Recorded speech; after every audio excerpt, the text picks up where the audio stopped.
কাজে ফিরেছে কাতলামারী পুলিশ, ফুল দিয়ে শুভেচ্ছা জানালেন জামায়াতে ইসলামীর নেতাকর্মীরা। দীর্ঘ 7 দিন পর ঝিনাইদহ সদর উপজেলার কাতলামারী পুলিশ ক্যাম্পের সদস্যরা কর্মস্থলে ফেরায় ফুল দিয়ে শুভেচ্ছা জানায় জামায়াতে ইসলামী ও ছাত্র শিবিরের নেতাকর্মীরা।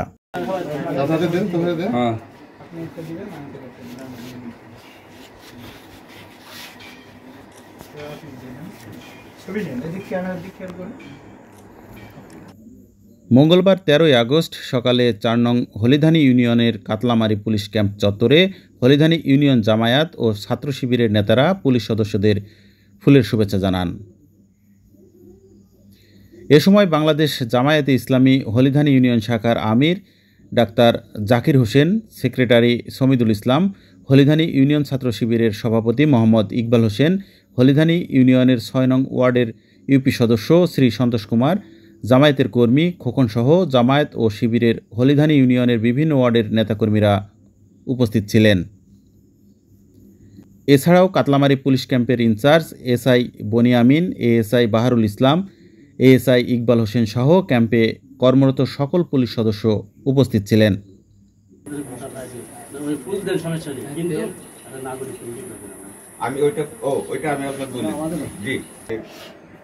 অক্লান্ত পরিশ্রম এবং তাদের বুকের তাজা রক্ত দিয়ে যারা জীবন দিয়ে এই স্বৈরাচার শাসনকে উৎখাত করে নতুন করে 2024 সালে আমাদের দেশে স্বাধীনতা ফিরিয়ে এনেছে, সেই শহীদের প্রতি আমরা শ্রদ্ধা জানাচ্ছি।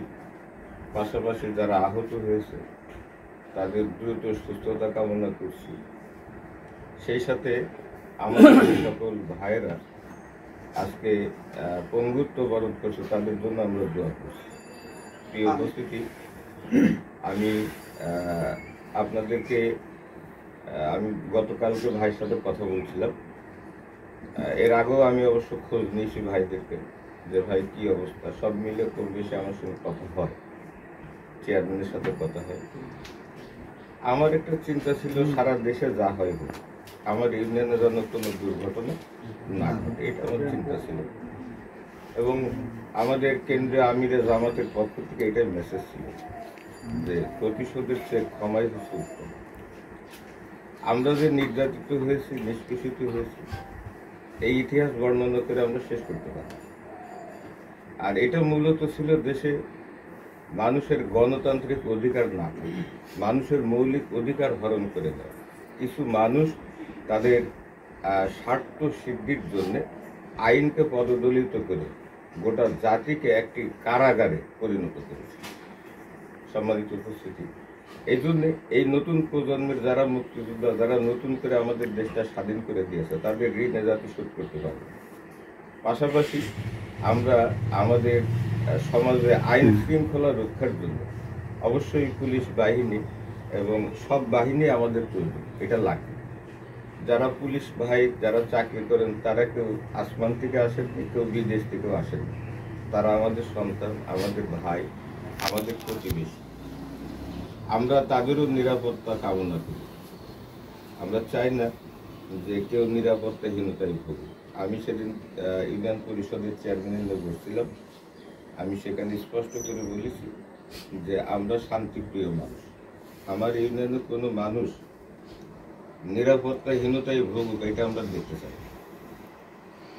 তো তিনি আমাকে আশ্বস্ত করেছেন যে না, এরকম কোনো অনাকাঙ্ক্ষিত ঘটনা ঘটবে না, আমি সর্বাত্মক চেষ্টা করব।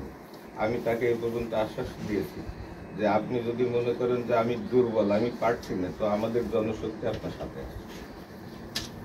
আর এই ক্ষেত্রে আমি স্থানীয় প্রশাসন ভাইদের সঙ্গে মত বিনিময় করা খুব প্রয়োজন ছিল।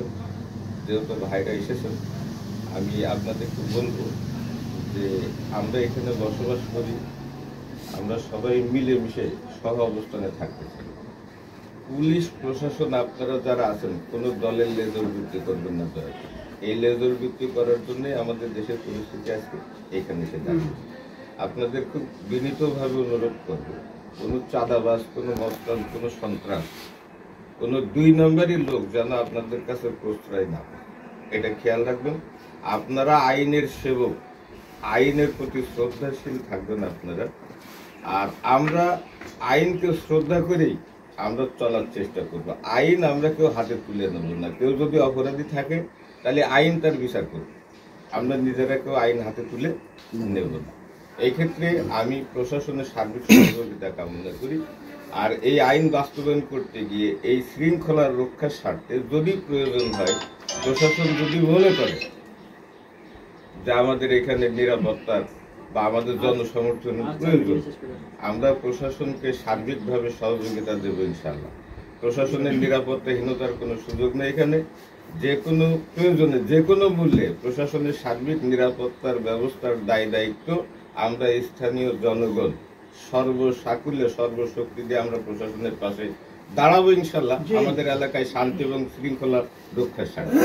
সে সাহসটা আসছে যে না স্যার এটা অন্যায়, এটা করা যাবে না। আমি বলেছি আল্লাহ রহমত, কারণ আমার দ্বারা আশা করি আমার এই ইউনিয়নে কেউ নিযুক্ত হয় নেই এবং হবেও না, আর সামনে ভবিষ্যতে আর আশাও নাই। আপনারা যারা আছেন, ছাত্র শিবির যারা আছেন, যারা জামাত ভাইরা আছেন, সভাপতি সেটা আছেন, আমি আপনাদের মধ্যে আশা করব আমরা একটা এলাকার নাগরিক কমিটি গঠন করি। ওয়ার্ডে ওয়ার্ডে একটা এই যে ইয়ং ছেলে ফেলে এরাই পারবে দেশ গঠন করতে, এরাই এদের আন্দোলনিক দেশটা হাতে আছে, এদের বুকে তাজা রক্ত দিয়ে কিন্তু দেশটা গঠন হচ্ছে। 2024 সালের নতুন বাংলাদেশ দেখতে চাচ্ছেন, ঠিক নতুন বাংলাদেশ হবে এবং হচ্ছে ইনশাআল্লাহ হবে। আমরা আগে কি পরে কি করছি, আগে পরে কি না কি করছি, এটা আমরা পিছনের কথা ভুলে যাই। আমরা বর্তমানে চিন্তা করবো কি করে দেশটাকে সামনে এগিয়ে নিতে পারি। দেশে কিন্তু অনেক ক্ষয়ক্ষতি হয়েছে, কারণ যদি আমরা কাঁধে কাঁধ না মিলে, বুকে বুক না মিলে কাজ না করতে পারি, তাহলে কিন্তু দেশটা উন্নতি করতে পারবে। এই জন্য আপনাদের কাছে আমার বিনীত অনুরোধ, আগে পরে কি হয়েছে সমস্ত কথা ভুলে যে আপনারা আমাদের সন্তানের হিসেবে মেনে নেন, আপনারা আমাদের গার্জিয়ান হিসেবে মেনে নিন। যারা মারা গেছে তাদেরও তো আত্মীয় স্বজন আছে, তাদেরকে ভালোবাসা দিন, তারা আমাদের ভালোবাসা দিন। ভাই, আমার ভাই একটু কথা বলে গেছেন এখানে, মাদক উৎপাদন। ভাই ব্যস্ত আছি, পরে কথা বলি। মাদক উৎপাদন আমি তাদের সাথে একমত। আমার দয়া করে আমার ভাই যে বলছেন আপনি আমার একটু হেল্প করবেন, শুধু নাম দিলে হয় না, আমার তো দ্বার প্রান্ত লোক পৌঁছানো সম্ভব না।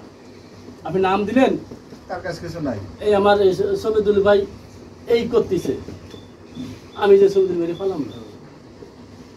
সমিদুল ভাই কি করতেছে, আপনি দূরে বসে ই করেন, এটা কি করেন, আমাকে বলেন সমিদুল ভাই অমুক জায়গায় অমুক যাচ্ছে, অমুক অমুক যাচ্ছে, এই সাথে আছে, আমি দেখেন সেখানে পুছে যাবো। আপনার আবার সেটা হেল্প করেন, কারণ কি এখন বর্তমানে ধরেন 2 গ্রাম 1 গ্রাম গাঁজা নিয়ে আপনি দেখেন যারা ব্যবসা করতে বড় গাড়ি নিয়ে আসে, দেন হাফ কেজি 1 পোয়া গাঁজা নিয়ে আসছে, যে 200 বা 50 পিস ইয়ে বানিয়ে আসছে, 10 পিস পেন্সিল নিয়ে আসছে, সংবাদ দেন। একটু দূরে বসে কি করেন, আপনার পরিচয় দেওয়ার দরকার নেই, দূরে বসে কিছু বলার দরকার নেই, শুধু আপনার এসে কাছে যে বলার দরকার নেই, কাছে যে আপনার শত্রু দরকার, আমি শত্রু হই, আমি শত্রু হই সবার সামনে। যারা মাদক ব্যবসায়ী এদের শত্রু আমার কি আসে, কিছু আসে। আপনার যদি ভয় থাকে আপনি জেন না সামনে, আর যদি মনে করেন যে না মাদক উৎখাত করবো, আমি বুক ফুলিয়ে কাজ করবো, হ্যাঁ ছাত্র পারে, আপনাদের আসি, আপনারা সবাই বুক ফুলিয়ে কাজ করেন, আমি আপনাদের সাথে আছি। সবসময় জন্য আমাদের পাবেন, আগেও পেয়েছেন, এখনো পাবেন, ভবিষ্যতে পাবেন, যতদিন আমি এখানে আছি। আর ভাইরা তো আগেই বলে গেছেন হ্যাঁ আপনি আসার পর আমরা নিয়োজিত হয়নি, আর এখন তো প্রশ্নই আছে, কারণ আমরা নিরপেক্ষ একটা বাহিনী গঠন করার চেষ্টা করছি।